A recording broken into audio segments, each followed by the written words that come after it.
Yogo Whippy Productions presents Conflict Management with professional speaker, author, and life coach, Bill Cordes. I'm on a flight coming home from DC following a conference in Virginia. We were late coming into Dallas, so I knew I was going to be cutting it close to catch my connecting flight into Kansas City. The plane had landed. I got off 10 minutes before my flight was scheduled to take off to Kansas City. I started running, trying to catch the letters MCI on the monitor as I ran by, and I saw it, MCI now boarding. My flight had pulled in to gate 63. My outgoing flight to Kansas City was on American Eagle, which is gate 1A, which is like near Austin. So I thought, avoid the tram. You'll never make it. Run to gate 1A. I'm jogging now. I passed the monitor at gate 45. MCI now boarding. I can make it. I say to myself, run faster. I approach gate 35. I check the monitor as I whiz past. Still says now boarding. I pick up the pace, pulling my luggage on my wheels.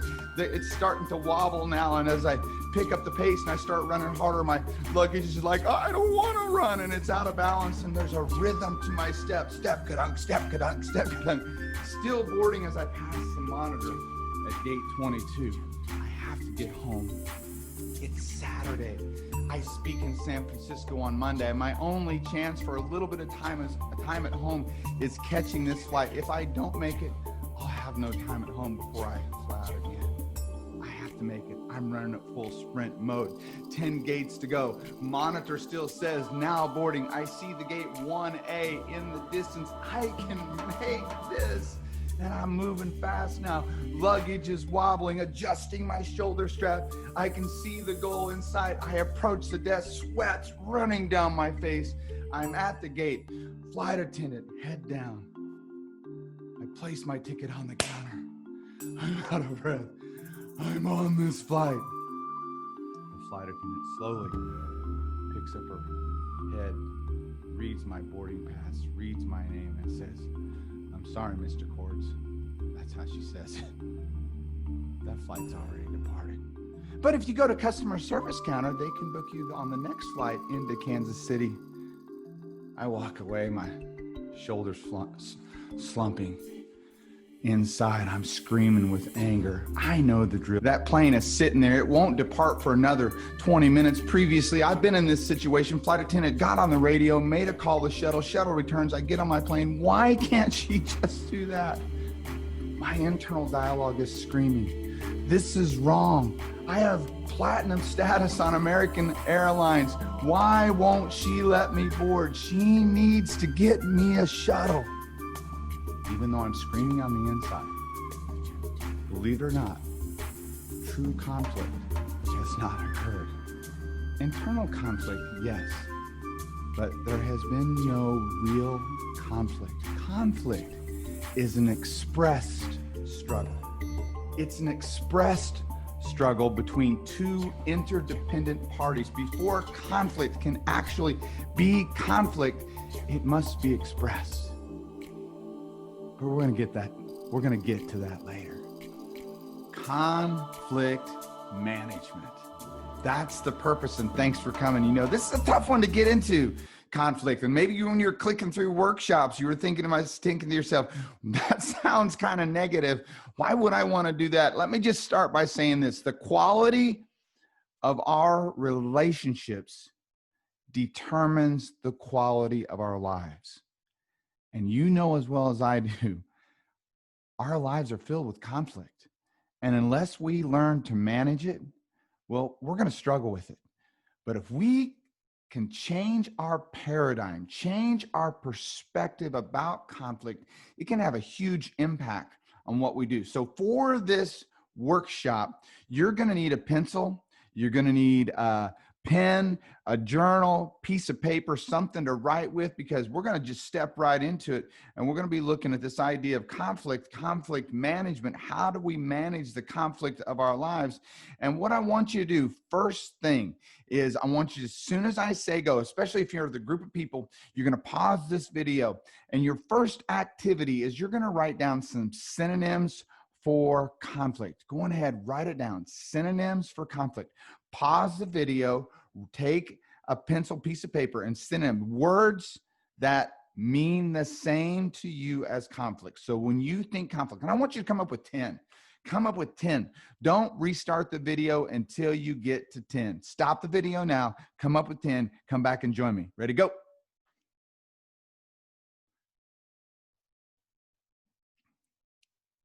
Synonyms for conflict. What'd you come up with? Well, I've asked this question a lot everywhere I go whenever I talk about conflict. And this is a good example of what people think of when they think of conflict. That struggle, rotten, losing, it's ugly, anger encroaches upon me. There's dispute, hopelessness, sadness.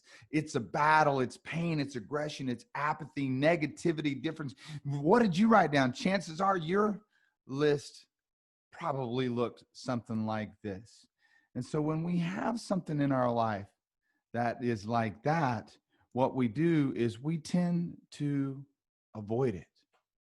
We tend to think of it as, that's not something that I want to be around. Think about it. You got something negative in your life. I mean, that's normal. That's natural, is that you avoid it. Chances are your list didn't look like this. Synonyms for conflict: understanding, performance, sharing, empathy, elation, love, happiness, trust, fulfillment, empowered, moving forward, connected, compassion. It's a gift. It gives me hope. It renews my life. There's bonding experience. That's probably not your perspective about conflict. See, most of us, we view conflict like this.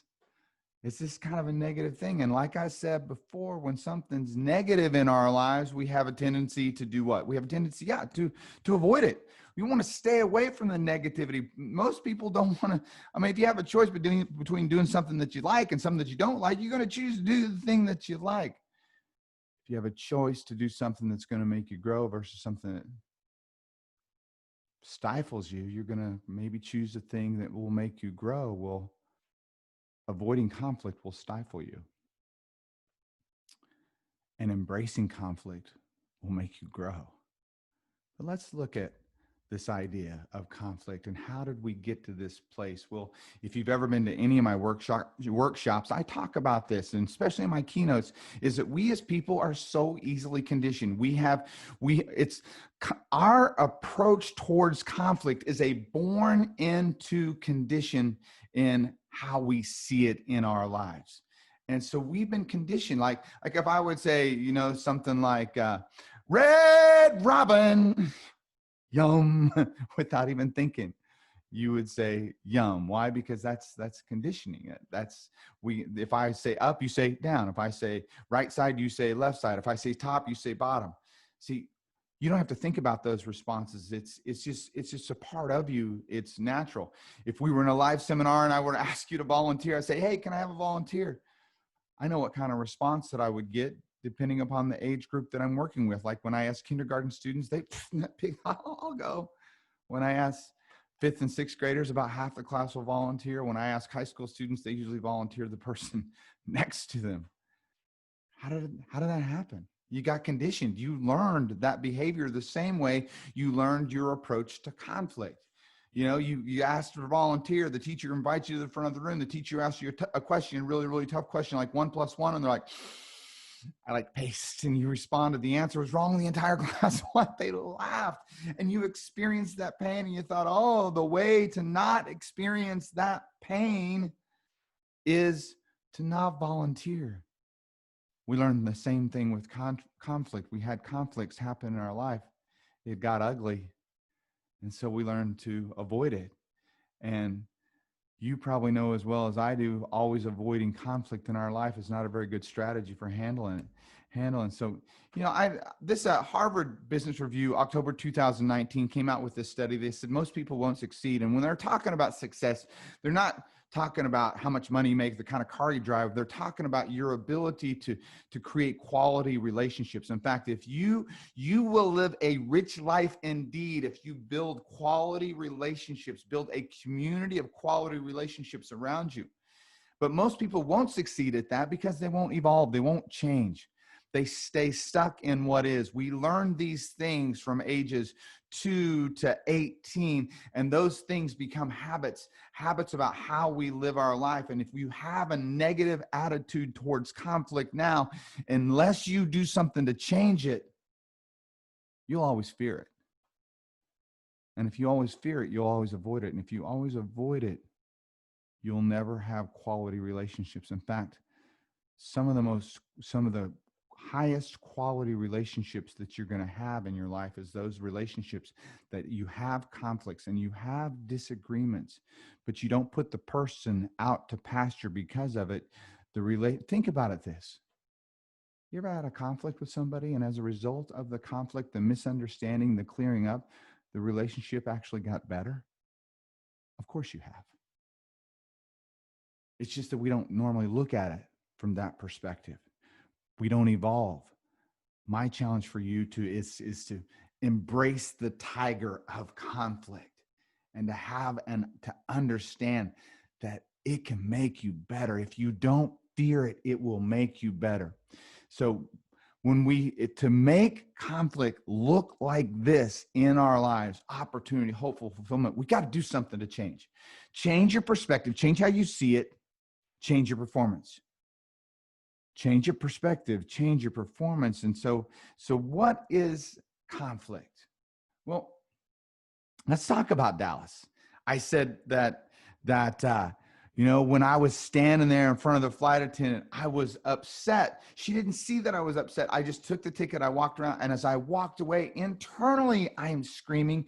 But conflict had not yet been expressed. In order for conflict to be real conflict, we got to express it. The amazing thing about this, when you express something, now somebody knows something. Now it's a problem that you can deal with it. If it's just an internal conflict, you can deal with it yourself, but you can't deal with it in a relational aspect. The only way to embrace the tiger is to get in there and to embrace it. How you embrace it is important, which we will talk about. That's the purpose of this session. How you embrace it, that's important. But as I was walking away, at that moment, there had been no conflict. Conflict is an expressed struggle between two or more interdependent parties. So we all depend on each other. So between two or more people, and there in that there is a perceived. Now understand, there is a perceived incompatible goals. If we look at the analogy of a pie, I want the pie, you want the pie. Well, if I want the whole pie and you want the whole pie, there's an incompatible goal because there's only one pie, which takes us to the next one. Perceived scarce rewards. Perceive that there is only one pie and there is interference from the other person, conflict, right? Competition from the other person in achieving your goals. So the element conflict is an expressed struggle. So when we look at it as an expressed struggle, what does that mean? Well, it means that you have to say it. It means that you've got to go to the person and say, hey, I'm struggling with this right now, or hey, this happened, and an incident happened yesterday, or yesterday whenever I was during the practice, I felt like you got onto me and you yelled at me and I thought it was excessive. Well, see, that's when you express the struggle. If you have an internal conflict with somebody and you never express it, that's all it is. It's an internal conflict. Some people say, well, I'm so mad because they posted that on social media about me. Well, unless you address the issue, it's not conflict. It's internal conflict, but you and that person are not in conflict. So conflict, number one, it's an expressed struggle. When we express, it's more about how than it is what. That's an important distinction. Meaning is communicated. You probably heard this before, that meaning is communicated through three things: tonality and body language. In fact, the Moravian study that was done in the 50s, it said that 93% of what we communicate in a message is determined by tonality, how we use our voice, and body language, how we use our body. Only 7% of that communication is in words. That's why it's so important that the words we choose are words that are around being curious, which we'll talk about in the solution. How do we handle conflict later on, versus being accusatory. So what we've discovered, how is more important than what? You stomp up to somebody, that's a how, right? And you cross your arms, and you point your finger at them. Well, that's how, right? That's tonality. That's body language. And I'm going to tell you, anytime you do that, the outcome is not going to be what you want. So you think, well, and so looking at it like from a conflict place, we can't get what we're not eager to give. So if we want love, compassion, understanding, it's important that we come from a place of love, compassion, understanding. How we communicate to someone else is way more important than the words. Let's look at this. Let's look at this activity for a second. In a moment, you're going to do an activity. It's a dramatic interpretation. You're going to pause after I explain it. You're going to pause the video. You're going to get with your group, get with your class, and you're going to do a dramatic interpretation using these words. So the 7% of your communication is the words. I didn't say she stole the knife, right? And you and your partner are going to come up with how many different ways can you change the meaning of that statement, I didn't say she stole the knife, using tonality, voice inflection, and body language. You're always going to, you're going to do a bunch of little mini plays, and you're going to see how many different ways you can change the meaning, clearly change the meaning by changing tonality and body language. Stop the video. Do that now. So how'd you do with I didn't say she stole the knife? We'll do a little debrief on this, and what kind of stuff did you come up with? Isn't it amazing? I know if you did it, it was truly amazing. If you say, I didn't say she stole the knife, well, what are you implying in this situation? Well, you're implying that you're not the one that's made the statement that she stole the knife. I didn't say she stole the knife. Well, you thought it, right? You wrote it down. You wrote a book on it. You posted it on social media, but you didn't say she stole the knife. I didn't say she stole the knife. Well, let's get that for a second. We're saying that the knife was stolen, but that was not the person who stole it. It was somebody else. I didn't say she stole the knife. Oh, she borrowed it. She hid it. she gave it to somebody else, but she didn't steal it. I didn't say she stole the knife. Wait. Now, what are you implying here? Oh, we know she's a thief, but the knife she did not take. So it's kind of a fun. I hope you had fun with it. It's an interesting so tonality and body. When we change tonality and body language, we change meaning, and that's very important, and it's very dramatic. And it's when we are working on the conflict management process, and in your approach to conflict, which we're stepping into right now. So get ready for that. Be curious versus being accusatory. Notice the word curious is, I noticed. Accusatory, you did this, right? You see the difference? Make that distinction in managing conflict. I'm walking away from the flight attendant in Dallas, and the resentment is in me. I'm just, and I want to get back at her because I'm going to miss my flight. I just want to, I want to set the record straight. I want to tell this lady how, because I know she has power to make a difference, and I'm upset with her. I got it. It's stirring inside of me. And I turn around and I say, this is wrong. You can make this happen. All you got to get on the radio. I've done it before. You ever seen that guy in the airport, the guy that is like freaking out? I was that guy. And I always said, I'll never be that guy. But I had enough. And I was and I gave her a piece of my mind. And I said, can you change it? And she goes, no. And I grabbed the ticket and I slammed my hand and I walked away. I went and I sat down and I was just like, And, in the moment when I was getting back at her and giving her a piece of my mind, yeah, I kind of felt good, but, it was just sitting in me. It was negative stuff. You know what cancer is? Cancer is an energy source that exists in a larger energy source. It eats away at the larger energy source with no reference to the whole.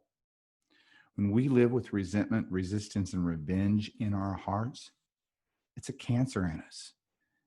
And it eats away at the larger energy source with no reference. It eats at us with no reference to the whole. It destroys the larger energy source, and it destroys itself at the same time.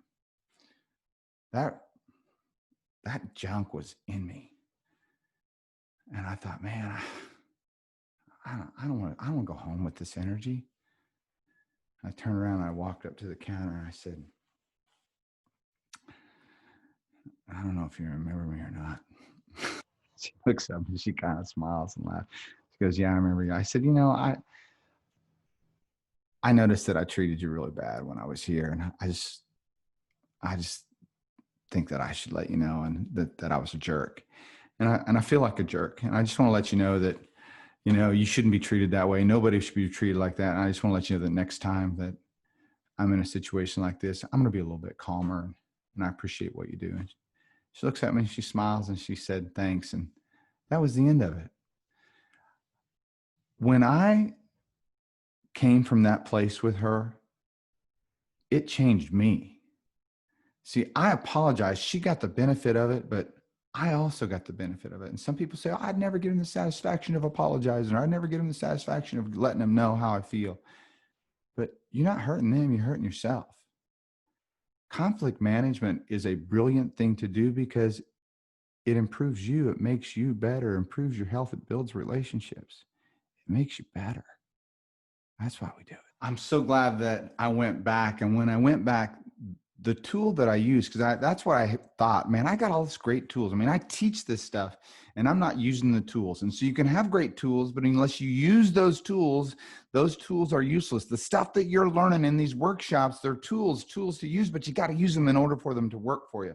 And the tool that I use for that apology is also a great conflict management tool. In fact, I use this in a lot of situations. It's called Open the Front Door Now, OTFDN. And it's a process that you can use to elicit response. Remember, it's how you approach it. It's not what you say, but it's how you say it.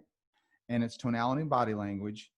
But you start with whenever you're in a conflict situation. Hey, I noticed that yesterday during practice, you got on to me about that. And man, my thoughts are, man, it just made me think, I don't like it when our team is like that. What are your thoughts about that? See here, the question, a lot of times people say, are you mad? Are you angry? So you go up to, hey, so you mad? Right. But if you say, hey, this is what I noticed. What did you notice?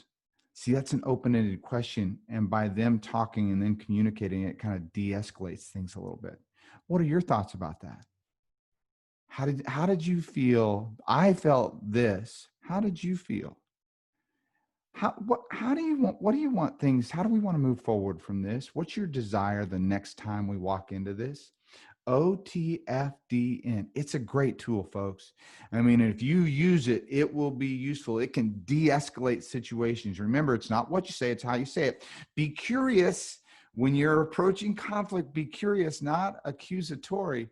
And remember this concept that I shared. I think I shared it in one of my other workshops. It's MMFI. Everybody has 4 letters permanently tattooed to their forehead, and those 4 letters are MMFI, make me feel important. If you make others feel important, everybody's saying, hey, I want somebody to make me feel important, but if you make others feel important, they'll never forget you. So have your approach be, I'm going to make other people feel important. Maya Angelou said, people will forget what you said. People are going to forget what you said. They're going to forget the stuff that you did. The one thing that they'll never forget is how you made them feel. If we can handle conflict, if we manage conflict gracefully, when you walk away from the situation, when people think about you, they're going to think about, oh, wow, that's the way you made me feel. And so, I got a little activity we're going to close. So as soon as we're done with the video, you can stop the video anytime after we kind of wrap up here. And so you can see the parts. But here's what I want you to do. I want you and a partner to create a dramatic interpretation in partner pairs. Have fun with it, creating a conflicting situation. Resentment, resistance, and revenge, where you're living in the 3 R's. And I love using that to help you create the scenario, because you can go, man, you should have done this. And you go, I'm not going to talk to you, and do the silent treatment, or walk away, or maybe act like you don't care. And then do the get mad, the get even, and then have the other person come back, or either way, however you want your scenario to be, and use the OTFDN. Hey, I observed. Hey, I noticed. Hey, what did you notice? This is what I thought. Remember how you approach it. You approach it with an open-ended question, with a soft heart, with a smile on your face, love in your heart, with the idea, hey, this is a difficult situation, but I know we can get through it. You're going to open the doors. And then I want you to practice using the tool. Practice using the tool and present your scenes, skits with your class. Have fun with it. Laugh a little bit. It's okay if you make fun of it. It's okay if you're over the top. That's all what makes it fun. So have fun with it. I hope you enjoyed this session on conflict management. I'm Bill Cordes, www.billcordes.com. Follow me on social media at Bill Cordes. And I'd love to see you again. And I can't wait for the day that when we're live and we're presenting live. Thanks for a great session.